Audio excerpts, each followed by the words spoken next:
नमस्कार, मैं वंदना शर्मा आपके अपने नए YouTube चैनल पीताम्बर लॉ इंस्टीट्यूट में आपका हार्दिक स्वागत करती हूँ। जैसा कि हम बात कर रहे थे आईपीसी के चैप्टर 3 की। आईपीसी के चैप्टर 3 के हमने दो पार्ट ऑलरेडी पहले बना चुके हैं। जैसे पार्ट 1 था हमारा सेक्शन 53 से सेक्शन 55 तक और पार्ट 2 था हमारा सेक्शन 55A से सेक्शन 59 तक। आज हम चैप्टर 3 के पार्ट 3 की बात कर रहे हैं, जिसमें सेक्शन 60 से सेक्शन 64 तक की हम बात करेंगे। जो हमारा चैप्टर 3 है दंड के विषय में यानी ऑफ पनिशमेंट्स, ये है सेक्शन 53 से 75 तक। सेक्शन 53 से 75 तक एक ही वीडियो में पूरा पढ़ाना पॉसिबल नहीं था, इसलिए हमने इसके कुछ पार्ट बना दिए हैं।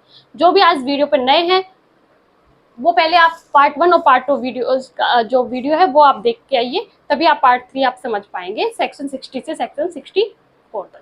आईपीसी 1860 यानी आईपीसी कब का है? 1860 का, भारतीय दंड संहिता 1860 की। इस बात करते हैं इसके एक्ट नंबर की। एक्ट नंबर क्या होता है? अधिनियम संख्या क्या है? ये कौन से नंबर पे बना था? यानी 45। एक्ट नंबर क्या है इसका? 45। अब बात आती है कि इसकी ड्राफ्टिंग किसने की? तो लॉर्ड मेकाले ने। यानी कि इसके जनक कौन है? आईपीसी का जनक कौन है? तो है वो लॉर्ड मेकाले। लॉर्ड मेकाले यानी कि इसकी कमेंसमेंट डेट क्या है? अब बात करते हैं इसकी कमेंसमेंट डेट क्या है, कब प्रवर्त हुआ, कब लागू हुआ आईपीसी? तो वो हुआ था 1 जनवरी 1862 को। 1 जनवरी 1862 को। सेम डे 1 जनवरी 1909 को हमारा सीपीसी तैयार हुआ था। देन इसी दिन हमारा रजिस्ट्रेशन एक्ट तैयार हुआ था। अब बात करते हैं 1 जनवरी 1964 की। तो 1 जनवरी 1964 को हमारा लिमिटेशन एक्ट तैयार हुआ था। अब बात करें इसकी सिग्नेचर डेट की कि इस पे साइन कब हुए थे, हस्ताक्षर कब हुए थे, तो सिग्नेचर डेट है इसकी 6 अक्टूबर 1860। सिग्नेचर डेट हमारी 6 अक्टूबर 1860 है और कमेंसमेंट डेट हमारी 1 जनवरी 1862 है। अब बात करें कि आईपीसी कैसा लॉ है? क्वेश्चन आ सकता है आईपीसी कैसा लॉ है? सब्सटेंटिव या प्रोसीजर लॉ? तो आईपीसी कैसा है? Substantive law. आईपीसी की प्रोसीडिंग कौन करता है? सीआरपीसी। अब आती है आईपीसी में टोटल चैप्टर कितने हैं? तो आईपीसी में टोटल चैप्टर है 23, यानी कि जिसमें टोटल अध्याय है, इसमें अध्याय पार्ट लेसन कुछ भी कह सकते हैं, वो है इसमें 23 अध्याय। टोटल इसमें 23 है और टोटल धारा इसमें 511 है। टोटल सेक्शंस कितने इसमें? 511। ठीक है, तो इसके हम जो टोटल चैप्टर 23 थे इसके एक एक चैप्टर को हम ले रहे हैं। तो अभी हमारा चैप्टर 3 चल रहा है, इसके हम दो पार्ट हम बना चुके हैं। अभी ये हमारा तीसरा पार्ट है जो कि सेक्शन 53 से 75 तक था। तो इसमें आप बात करते हैं हम सेक्शन 60 की, धारा 60 की। धारा 60 क्या कहती है हमारी? दंडादेश कारावास के कतिपय मामलों में संपूर्ण कारावास या उसका कोई भाग कठिन या सादा हो सकेगा। जैसा कि सेक्शंस को पढ़ने से ही इसमें पता चल गया कि क्या कहना चाह रहा है कि सेंटेंस में भी in certain case of imprisonment wholly और पार्टली रिगोरियस और सिंपल। यानी कि ये क्या कह रहा है कि हर मामले में जिसमें अपराधी दोनों में से किसी भांति के कारावास से दंडनीय है, किसी भी मामले में जिसमें जो अपराधी है वो दोनों में से मतलब दो तरह के कारावास थे, सिंपल और कठोर, है ना, सादा और कठोर, दो कारावास थे। हमने ये कहाँ बताई थी बात? सेक्शन 53 में। सेक्शन 53 जब हमने पढ़ाया था तो वहाँ पे कारावास की पनिशमेंट की बात की गई थी कि कितने टाइप के पनिशमेंट होते हैं, वहाँ हमने ये बताया था। 6 प्रकार की थी पनिशमेंट, फिर 5 प्रकार की हो गई थी। कौन कौन सी हो गई थी वो आप पहले पार्ट 1 देखेंगे तो आपको अच्छे से समझ में आ जाएगा। यानी हर मामले में जिसमें अपराधी दोनों में से किसी भांति की कारावास से दंडनीय है, वह न्यायालय जो ऐसे अपराधी को दंडादेश देगा, यानी कौन सा न्यायालय जो अपराधी को दंडादेश देगा वो सक्षम होगा कि दंडादेश में निर्दिष्ट करे कि जो हम कारावास दे रहे हैं वो ऐसा संपूर्ण कारावास कठिन होगा या यह कि ऐसा संपूर्ण कारावास सादा होगा। क्या कहा गया इसमें कि किसी भी मामले में, हर मामले में जो अपराधी है जिसको दंडादेश दिया गया है किसी भी प्रकार की कारावास का, कठोर हो या सादा हो, तो जो न्यायालय दंडादेश दे रहा है अपराधी को, उसको यह पावर होगी, ये सक्षम होगा कि वो ये निर्दिष्ट करे कि इसे जो कारावास दिया गया है क्या तो वो संपूर्ण कारावास कठोर कारावास है या उसका जो संपूर्ण कारावास है वो सादा कारावास है, या फिर कि ऐसे कारावास का कुछ भाग कठिन होगा और शेष सादा हो सकता है। ये दंडादेश भी दे सकता है न्यायालय कि इसका संपूर्ण जो कारावास है वो कठोर है लेकिन उसका शेष भाग है जो वो सादा भी हो सकता है। संपूर्ण कारावास का कुछ भाग तो कठिन होगा और शेष भाग इसका सादा होगा। क्या कहा गया है इसमें कि किसी भी तरह के मामले में, कोई भी मामला है उसमें अपराधी को अगर कारावास मिला है, कारावास का अगर उस दंडादेश दिया गया है, तो जो न्यायालय जो उस अपराधी को दंडादेश दे रहा है वह इस चीज को निर्दिष्ट करेगा, यानी वह सक्षम होगा इस दंडादेश को देने में, निर्दिष्ट करेगा कि क्या तो उसका जो कारावास है वो संपूर्ण जो कारावास है वो कठोर हो या उसका संपूर्ण कारावास सादा हो। ये उसको निर्दिष्ट करना पड़ेगा कि इसे कठोर कारावास दिया गया है या सादा कारावास दिया गया है। या फिर वो ऐसा कर सकता है कि जो इसका संपूर्ण कारावास है उसका कुछ भाग कठोर है और शेष भाग उसका सादा है। इन दोनों से ये चीज इसको निर्दिष्ट करनी पड़ेगी न्यायालय को। उम्मीद करती हूँ आपको सेक्शन 60 अच्छे से समझ में आ गया होगा। अब बात करते हैं हम सेक्शन 61 की। जो धारा 61 है हमारी, उसको रिपील कर दिया गया। अब इसे हमें पढ़ने की जरूरत नहीं है क्योंकि ये निश्चित कर दी गई है। सेक्शन 62 यानी कि धारा 62 की बात करते हैं तो ये भी रिपील कर दी गई है। सेक्शन 62 को भी रिपील कर दिया गया है। अब आता है हमारा सेक्शन 63 धारा 63। ये बहुत इंपॉर्टेंट है, pre exam point of view से बहुत ही इंपॉर्टेंट है। यानी सेक्शन 63 क्या कहता है, जुर्माने की रकम, अमाउंट ऑफ फाइन, या कह सकते हैं कि जुर्माने की रकम कौन से सेक्शन में, सेक्शन 63। तो इसी के तरीके से इसे बहुत अच्छे से याद करना है। इसकी पूरी डिटेल, इसकी हर एक लाइन से क्वेश्चन बनता है, एग्जाम में जरूर पूछा जाएगा यहाँ से। तो जो जुर्माना है ये हमारा एक उर्दू का शब्द है जिसे हिंदी में कहा जाता है अर्थदंड। हिंदी में क्या कहा जाता है इसको, अर्थदंड, ठीक है। और इंग्लिश में कहा जाता है इसको फाइन। तो अमाउंट ऑफ फाइन, जुर्माने की रकम या अर्थदंड की जो राशि होती है वो, उसके बारे में यहाँ सेक्शन 63 में बताया गया है। सबसे एक क्वेश्चन ये भी बनता है कि अधिकतम जो जुर्माना है वो किस सेक्शन में, सेक्शन 154 में। धारा 154 जो है आईपीसी 1860 की जो धारा 154 है उसमें अधिकतम जुर्माने की बात की गई है जो कि है 1000 रुपीज का, ठीक है। और जो सेक्शन 510 है उसमें न्यूनतम जो जुर्माना है उसकी बात की गई वो है 10 रुपीज का, 10 रुपये का। बाकी इसमें अब संशोधन कर देना चाहिए क्योंकि ये 1860 का है, इसलिए वहाँ मिनिमम जो जुर्माना है वो 10 रुपये का रखा गया था। तो अमाउंट ऑफ जुर्माने की रकम में क्या बात कही गई है कि जहाँ की वह राशि अभिव्यक्त नहीं की गई है, कई कानून है उनके सेक्शन में सब में उसके अपराध के लिए जुर्माना दिया गया है, लेकिन कई कानून में है जहां सेक्शन में अगर जुर्माना नहीं दिया गया है तो वहां की बात की गई है कि वहां पे जुर्माना कैसे तय किया जाएगा, कैसे रखा जाएगा। जहाँ की वह राशि अभियुक्त नहीं की गई है, यानी राशि अभियुक्त ही नहीं की गई है कि कितना जुर्माना हो चाहिए, वहां जितनी तक जुर्माना हो सकता है वहां अपराधी जिस रकम के जुर्माने का दायी हो, अपराधी को देखकर जुर्माना किया जाएगा कि किस रकम तक दायी है, कितनी रकम ये दे सकता है, उसको देखकर यहाँ पे जुर्माने की रकम रखी जाएगी। वह अमर्यादित है किंतु अत्यधिक नहीं होगी। यानी इस लाइन का क्या मतलब कहा गया है कि the amount of fine to which the offender is liable is unlimited but shall not be extensive. मतलब क्या कहा गया है कि जो जुर्माना होता है, पहले तो क्वेश्चन बनता है आपका इंटरव्यू का कि जो जुर्माना है वो अपराधी को देखकर लगता है या अपराध को देखकर।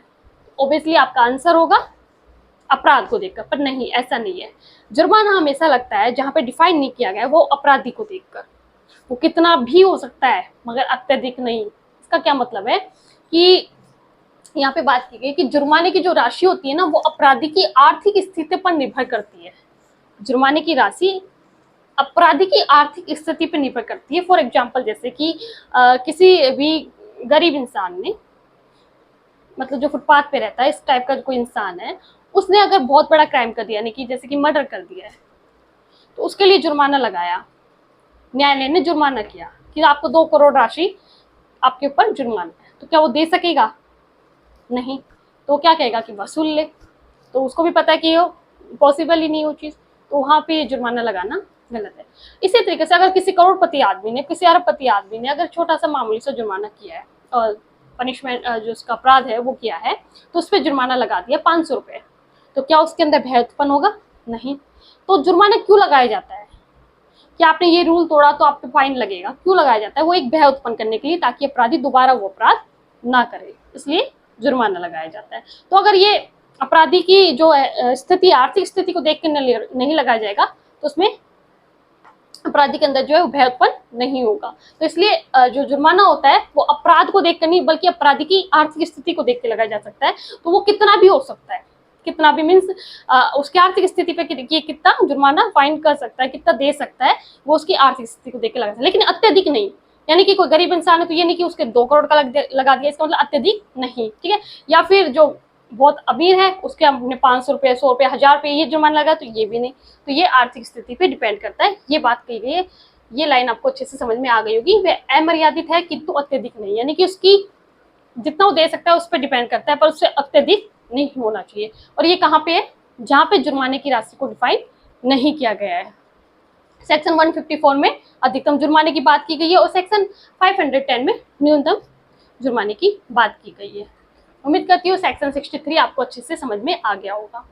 क्या था ये? जुर्माने की रकम। जुर्माना उर्दू का शब्द है, हिंदी में से अर्थदंड कहा जाता है और इंग्लिश में से फाइन कहा जाता है। ये उस जो राशि की बात करें जहाँ पे राशि मतलब अभियुक्त नहीं की गई है कि कितना जुर्माना लगेगा, जिस सेक्शन में, जिन सेक्शन में या जिन अपराध के लिए कोई राशि डिफाइन नहीं की गई कि यहाँ पे कितना जुर्माना लगेगा, वहाँ पे ये सेक्शन 63 काम करता है कि वहाँ पे जितनी जुर्माना हो सकता है वह अपराधी जिस रकम को जुर्माने का दायी है, यानी अपराधी कितनी रकम दे सकता है उस पर डिपेंड करता है, यानी कि वह अमर्यादित है किंतु अत्यधिक नहीं होगी। इस लाइन का मतलब आपको समझ में आ गया होगा, है ना। तो जुर्माना क्या है कि आर्थिक स्थिति, अपराधी की आर्थिक स्थिति पर निर्भर करता है। यहाँ मैं अभी ओनली की पॉइंट बता रही हूँ, आगे आने वाली वीडियोज में हम इसके एक एक सेक्शन को डिटेल से करेंगे। अब बात आती है हमारे सेक्शन 64 की, धारा 64। धारा 64 क्या कहती है? जुर्माना न देने पर कारावास का दंडादेश। जुर्माना तो आपने लगा दिया पर सामने वाले ने जुर्माना नहीं दिया तो क्या होगा? उस पर कारावास का दंडादेश लग जाएगा। जुर्माना न देने पर कारावास का दंडादेश, जो सेक्शन में लिखा हुआ है वही चीज के अंदर है। तो सेक्शन को पढ़ने से, जो इसका टाइटल है वो पढ़ने से हमें उसके बारे में सबको समझ में आ जाता है। तो सेक्शन 63 क्या था? जुर्माने की रकम कितनी होनी चाहिए, है ना। तो क्या कहा गया था? वह अमर्यादित है किंतु अत्यधिक नहीं होगी। कहाँ पे? जहाँ पे वही राशि अभिव्यक्ति नहीं की गई है कि कितना हमें जुर्माना देना है, ठीक है। और अब आता है हमारे सेक्शन 64 जो कह रहा है जुर्माना न देने पर, अगर जुर्माना नहीं दिया तो क्या होगा? तो कारावास का दंडादेश दिया जाएगा। Sentence of imprisonment for non payment of fine, यानी कारावास और जुर्माना दोनों से दंडनीय अपराध के हर मामले में। कई बार मामला ऐसा होता है जहाँ पे कारावास भी दिया गया है कि भाई इतने महीने की इसको जेल है और इतना इसका फाइन है, दोनों भी हो सकता है, कारावास भी और जुर्माना भी। और ऐसे मामले क्या था? जिस अपराधी कारावास सहित या रहित हो, या ऐसे मामले में कि खाली फाइन लगा है, जरूरी नहीं कि उसे कारावास दिया गया है, यानी कारावास सहित वो भी हो सकता है, कारावास रहित भी हो सकता है। जो जुर्माने से दंडनीय हुआ है, यानी किसी भी तरह के जुर्माने से, कारावास के साथ भी, भाई उसको कारावास भी मिला है, जेल की सजा भी मिली है और उस पर फाइन भी लगा है, दोनों में से कोई सा भी अपराध, या फिर खाली फाइन का है उसके ऊपर कोई कारावास नहीं मिला है, इस तरह का भी। तथा कारावास या जुर्माने अथवा केवल जुर्माने से दंडनीय अपराध के हर मामले में जिसमें अपराधी जुर्माने से दंडाधित हुआ है, यानी किसी भी तरह का मामला है जिसमें भी जुर्माने से दंडाधित हुआ है जो अपराधी है, वह न्यायालय जो ऐसे अपराधी को दंडाधित करेगा सक्षम होगा कि दंडाधीश द्वारा निर्देश दे कि जुर्माने देने में व्यतिक्रम होने की दशा में अपराधी अमुक अवधि के लिए कारावास भोगेगा। अगर वो जुर्माना नहीं देता है तो न्यायालय क्या करेगा? वो ऐसा दंडाधीश करेगा, वो सक्षम है इस चीज के लिए कि वो कुछ समय का और कारावास उसमें लगाएगा। वो अमुक अपराधी जो है अमुक अवधि के लिए, यानी कुछ अवधि के लिए अपना कारावास भोगेगा। अगर जुर्माना नहीं देता है ना तो उसे अतिरिक्त कारावास की सजा और दी जाती है, जो कारावास उस अन्य कारावास के अतिरिक्त होगा। मतलब कारावास प्लस जुर्माना मिला है तो जितने, जैसे कि 6 महीने का कारावास मिल गया, है ना, और मान लीजिए आपका 500 600 रुपए का आपका फाइन लगा है और आपने 500 600 फाइन नहीं दिया और 6 महीने की सजा खाली कर ली है, तो वो 6 महीने का तो अलग है, लेकिन जो 500 या 600 रुपए का जो फाइन नहीं दिया गया ना, उसके लिए भी कारावास उसमें ऐड हो जाएगा, वो अलग होगा और वो उसको अपराधी को भोगना पड़ेगा, जो कारावास उस अन्य कारावास के अतिरिक्त होगा जिसके लिए वे दंडाधीश हुआ है, जिससे वे दंडाधीश के लघुकरण दंडनीय है। क्या कहा इसमें? जुर्माना न देने पर कारावास, ठीक है।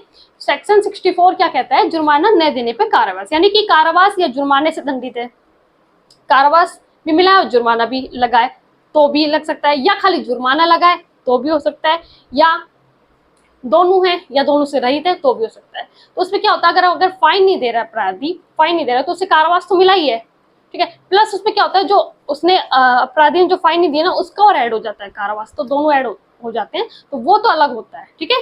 तो ये बात इसमें कही गई है कि कारावास और जुर्माना दोनों से दंडनीय अपराध के हर मामले में जिसमें अपराधी कारावास सहित या रहित जुर्माने से दंडनीय हुआ है, तथा कारावास या जुर्माने अथवा केवल जुर्माने से दंडनीय अपराध के हर मामले में जिसमें अपराधी जुर्माने से दंडाधीश हुआ है, वह न्यायालय जो ऐसे अपराधी को दंडाधीश करेगा सक्षम होगा कि दंडाधीश द्वारा निर्देश दे कि जुर्माना देने में व्यतिक्रम होने की दशा में अपराधी अमुक अवधि के लिए कारावास भोगेगा। ठीक है। जो कारावास उस अन्य कारावास के अतिरिक्त होगा, यानी वो कारावास तो मिला ही है, लेकिन जो उसका जुर्माना नहीं दिया उसके अतिरिक्त भी और कारावास भोगेगा, इसके लिए वह दंडादेश हुआ है कि जिसमें ये दंडादेश के लागू करने का दंडनीय है। उम्मीद करती हूँ आपको सेक्शन 60 से सेक्शन 64 तक अच्छे से समझ में आ गया होगा।